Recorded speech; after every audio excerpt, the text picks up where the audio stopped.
studied global health and health policy. And through that's kind of where I started to learn more about like health justice, inequities in healthcare, but from a very like eagle's eye view. So really very intellectual, kind of being like, okay, how do we form policies and go fix all the problems in the world? Because we're here at Princeton University, that's what we do. During my time there, that's when I got really convicted by God. God was basically saying like, what do you know about serving the poor? What do you know about underserved care? You don't know anything.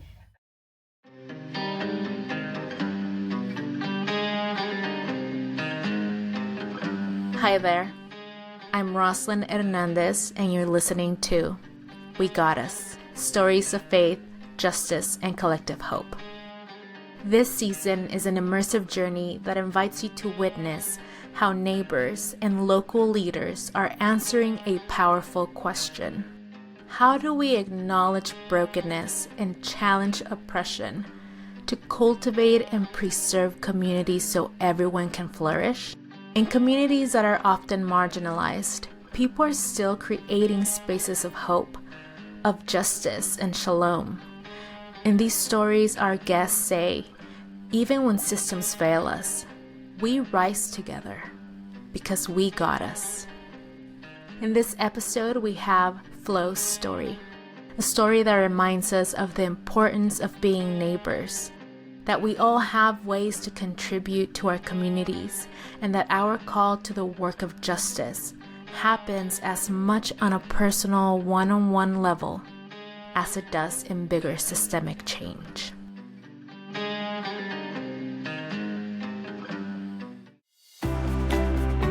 Tune into the CCDA podcast, where we're dedicated to seeing flourishing communities with Christians holistically engaged. Our network of Christians is passionate about community transformation. Experience powerful teachings from our annual conference, engaging interviews, and enriching training courses. Join us as we journey together towards shalom with the Christian Community Development Association.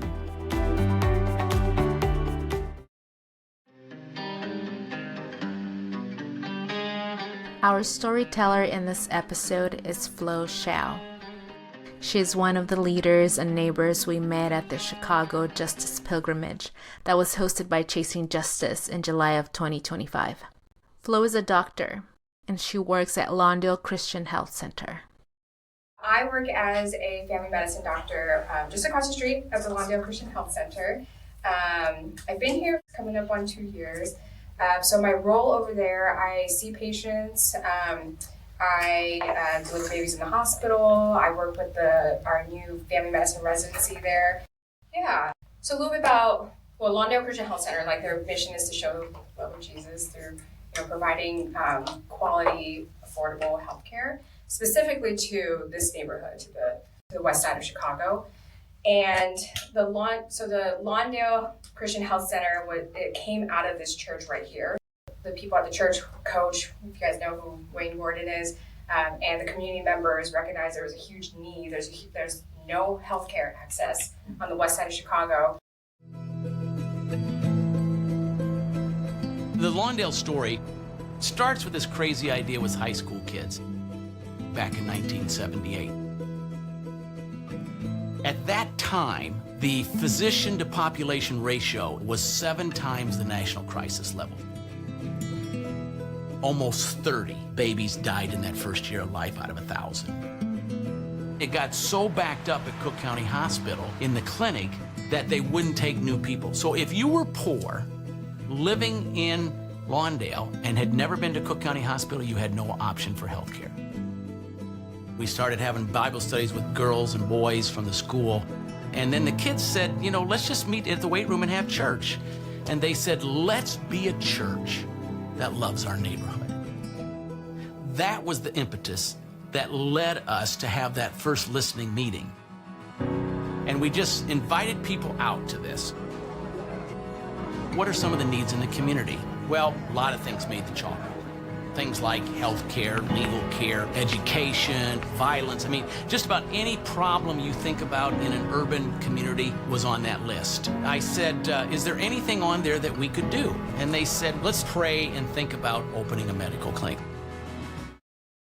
They found couple of doctors who are willing, one of them, Dr. Art Jones, had just graduated from University of Chicago residency program and decided to take the leap and try to help out create this health center out of what I think used to be like a Cadillac dealership across the street. So literally, like, I think a group of young people just started like constructing this health center. It's considered a federally qualified health center. So FQHC is basically, they are clinics that are situated in places of underserved care, and they do get grants from like the government in order to provide this kind of care, and primarily providing care to patients without any health insurance, patients with Medicaid. So for me, how I ended up in this work, I probably have to trace it back to when I was an undergrad. I was always really interested in healthcare. I studied global health and health policy. And through that, that's kind of where I started to learn more about like health justice, inequities in healthcare. But from a very like eagle's eye view, that's when I got really convicted by God.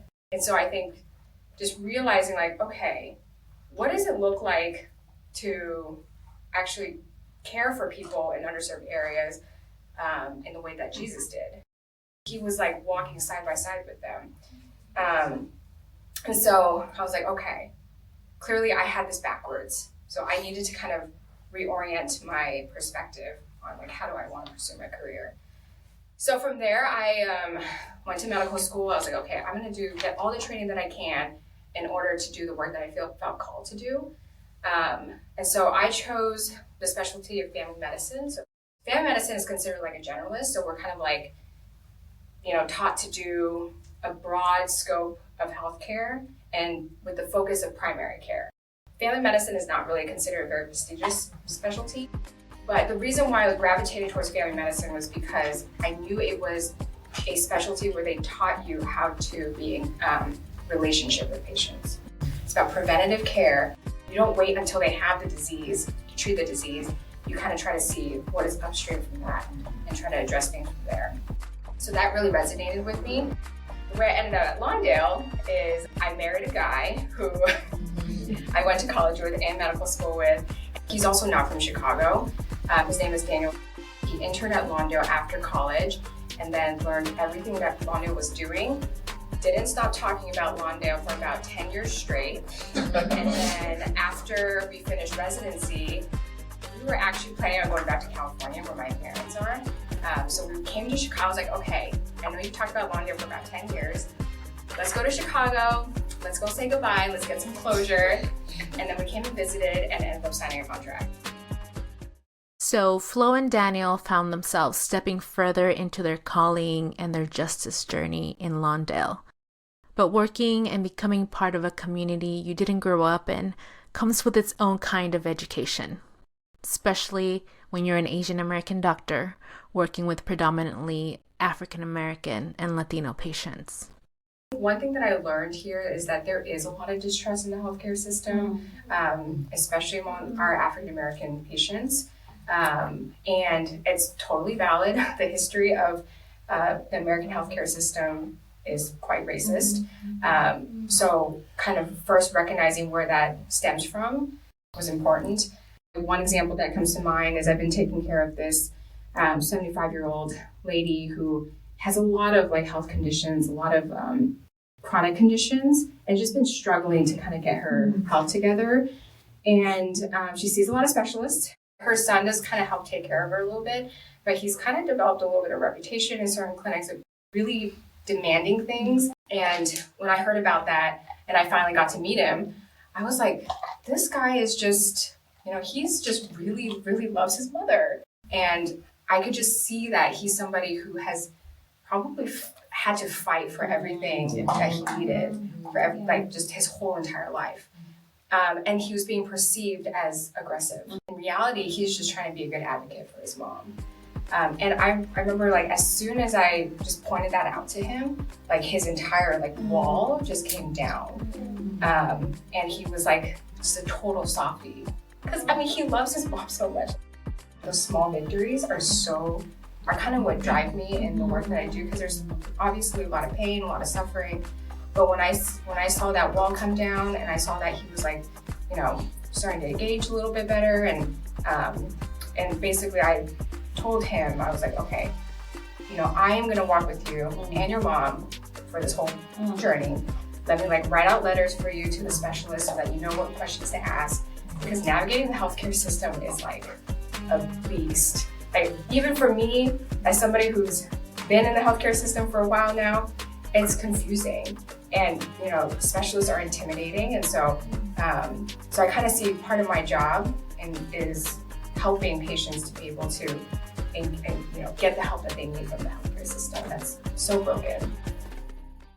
Those small victories where walls come down and trust is built are what keep doctors like Flo going. But trust alone can't fix a system that keeps breaking. And lately, the cracks are getting wider. New federal healthcare budget cuts are threatening the very coverage many of her patients depend on. With the passage of President Trump's big, beautiful bill, there are lots of questions surrounding cuts to Medicaid. 3.4 million people in Illinois are on the taxpayer-funded medical program. Governor J.B. Pritzker estimates under the new bill, 330,000 will lose coverage. So there's going to be thousands of people who will lose their insurance. And for clinics like ours, that would mean a loss of a lot of revenue for the clinic that's been supporting the work that we're doing in the community. So millions lost from this. So, the repercussions are going to be, I think, pretty immediate. People are going to lose access to healthcare. They're, not going to be able to get the treatments that they need. So, poor health outcomes are to be expected, and a greater financial strain on families. And the Lawndale Christian Health Clinics are not the only ones that will be affected. This will impact health care and medical providers across the country. Valley Health operates several hospitals in Virginia and West Virginia, as well as medical offices, urgent care facilities, and long-term care centers. It is a not-for-profit health system that serves many of those rural communities. Chris Rucker is the Chief Administrative Officer at Valley Health and joins us this morning. So if somebody is sitting here and saying, well, I'm not on Medicaid, why is this going to affect me?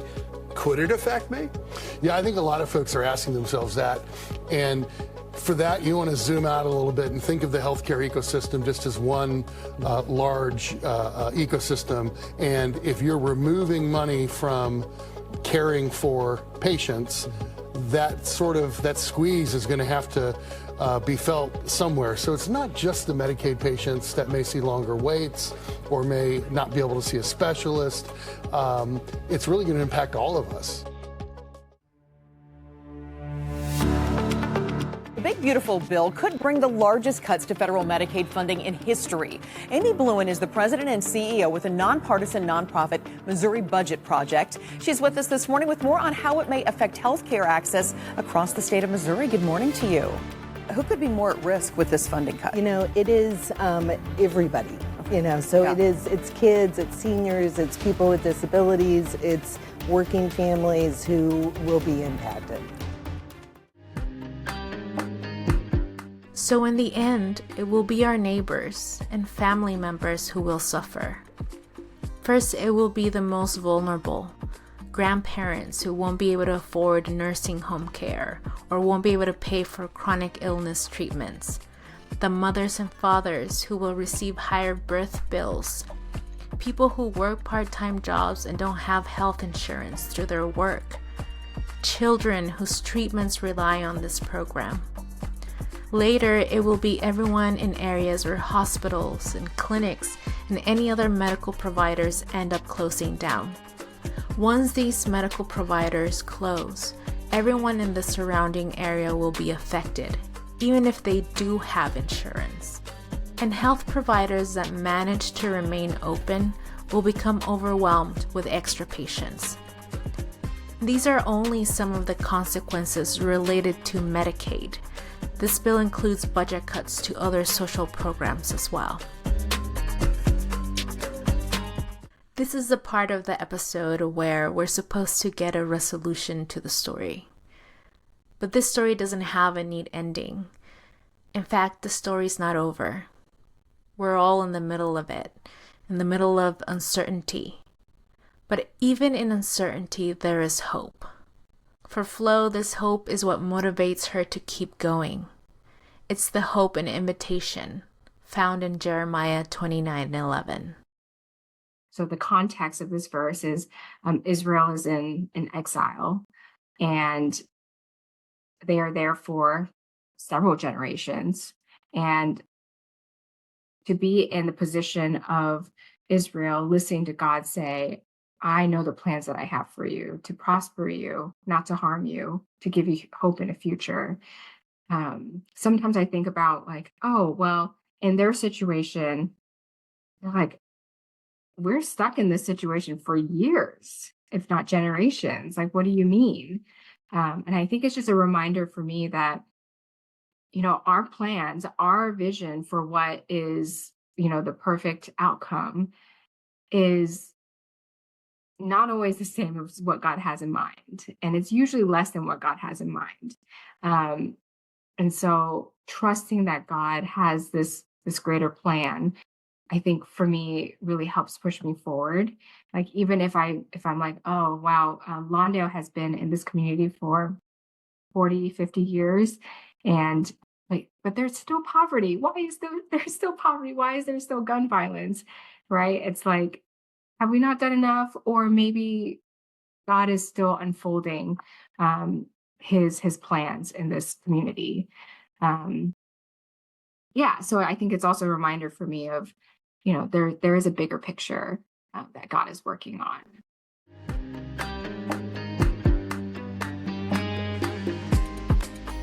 I can't help but think back to the moment of conviction that Flo shared at the top of the episode when she said, I learned about health justice and inequities in healthcare, but from a very eagle's eye point of view.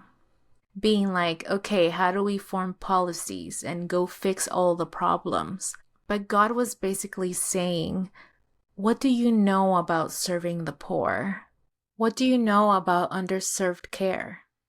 God was inviting Flo to learn that justice requires proximity, that healing systems and communities began in relationships with the people we're called to serve. And she's not alone. Medical professionals across the country are feeling the weight of decisions made from a bird's-eye view. They see the local, personal, and individual consequences of systemic cuts. They see it in their communities, in their workplaces, and in the faces of their patients and their families. So I want to invite you to practice proximity. First, with your elected representatives. Let them know through calls, letters, or visits how policy decisions affect your family, your neighbors, and your community's access to care. And stay informed and show up in local civic spaces where those decisions are shaped. Second, cultivate proximity with your local community. Learn what resources already exist. Food pantries, social services, advocacy groups, churches, faith-based organizations, clinics, etc. And get to know your neighbors. What are their gifts? What are their needs? You might ask questions like, where might I need help? Or how can I help others? Because proximity, relationship, and showing up for one another is what practical hope looks like. That's how we get stories of faith, justice, and collective hope. That's how we do the work of We Got Us.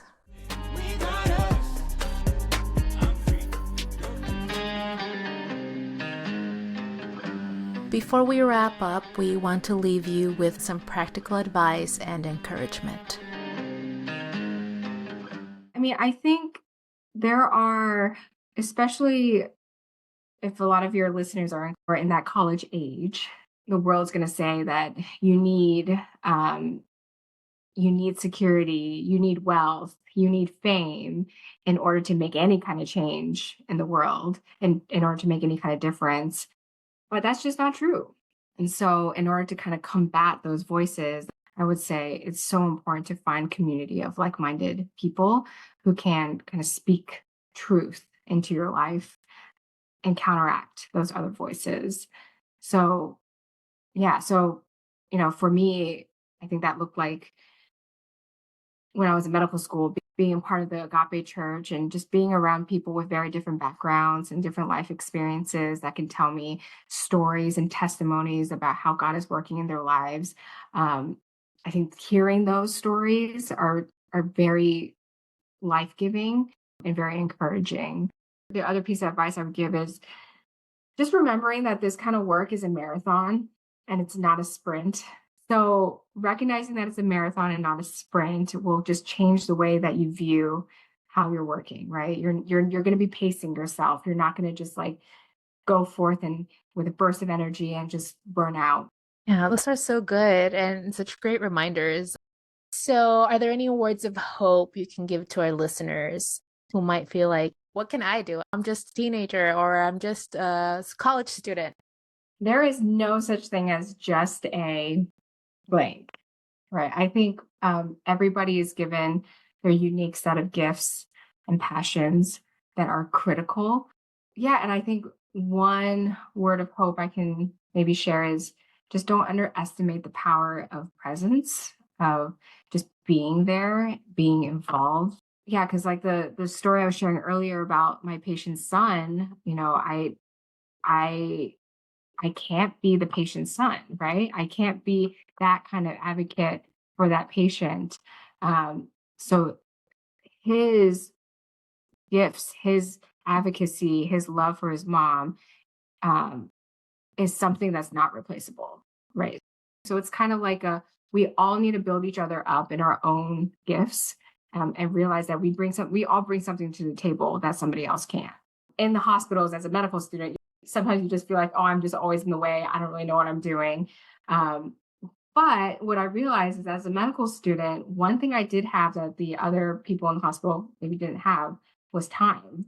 Like I was only given a couple patients, but I had time to sit with them and listen to them and get their stories in a way that other people couldn't.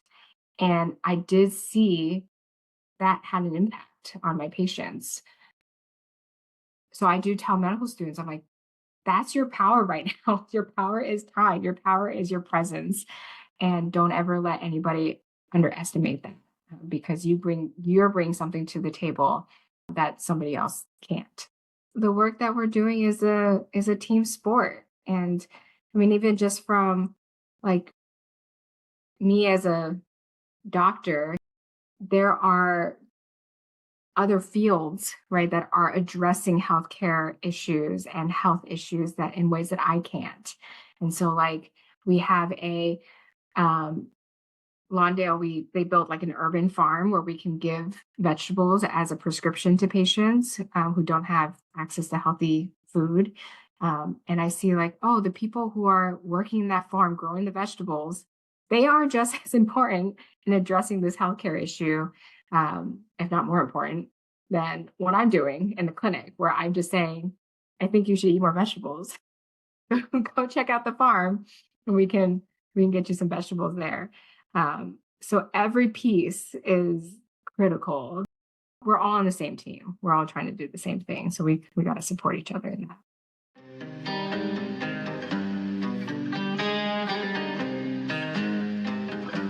Friends, we will be taking a mid-season break during the holidays, but we will be back for the rest of the season in January. In the meantime, here's a little preview of what we have for you in the next episode of We Got Us, Stories of Faith, Justice, and Collective Hope. One of my family members, my grandpa, he doesn't have his papers yet, so he's in danger of getting sent away. you go through these seasons of being afraid if they're going to be detained. If they get stopped by a police officer, what's that going to mean today or in 2 years? Their job, things, it's a constant worry, not just for that individual, but for your entire family. I have always wondered why he can't really come visit us that much. So it kind of felt good just to know why, even though I didn't like the reason why.